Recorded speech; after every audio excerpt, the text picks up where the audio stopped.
अस्सलाम वालेकुम।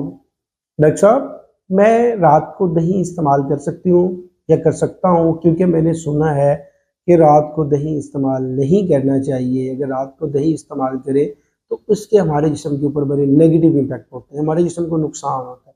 ये सवाल ड्यूरिंग प्रैक्टिस हमारे लोग अक्सर हमसे पूछते हैं।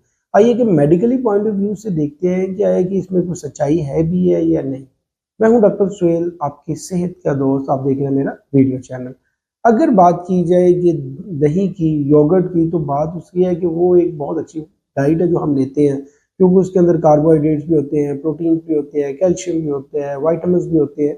तो बहुत अच्छी डाइट है। तो उसके ऊपर ऐसा कोई परहेज़ नहीं है कि जी दही जो है वो सुबह को लेना चाहिए और रात को नहीं लेना चाहिए। वो डाइट है आपकी, वो किसी वक़्त भी ली जा सकती है। इसमें ऐसा कोई वो चीज़ नहीं है कि मेडिकली कि जी ये इस वक़्त लेनी है, इस वक़्त नहीं लेनी। तो लिहाज़ा इन चक्करों में पड़ने की ज़रूरत नहीं है कि ये दही तो सुबह खाने के लिए, रात को खाने के लिए तो नहीं है, क्योंकि ये सुबह भी खा सकती हैं, रात को भी खा सकते हैं। इससे वक़्त का कोई ताल्लुक नहीं है। और अगर आपके जिस्म के ऊपर ये पॉजिटिव इम्पैक्ट डाल रहा है, तो ये सुबह को भी उतना ही डालेगा जितना रात को डालेगा। लिहाज़ा इसके टाइमिंग के साथ इसको कन्फ्यूज़ करने की हरगिज़ कोई ज़रूरत नहीं है। आज की वीडियो के लिए इतने, मिलते हैं नेक्स्ट वीडियो में। शुक्रिया, अस्सलाम वालेकुम।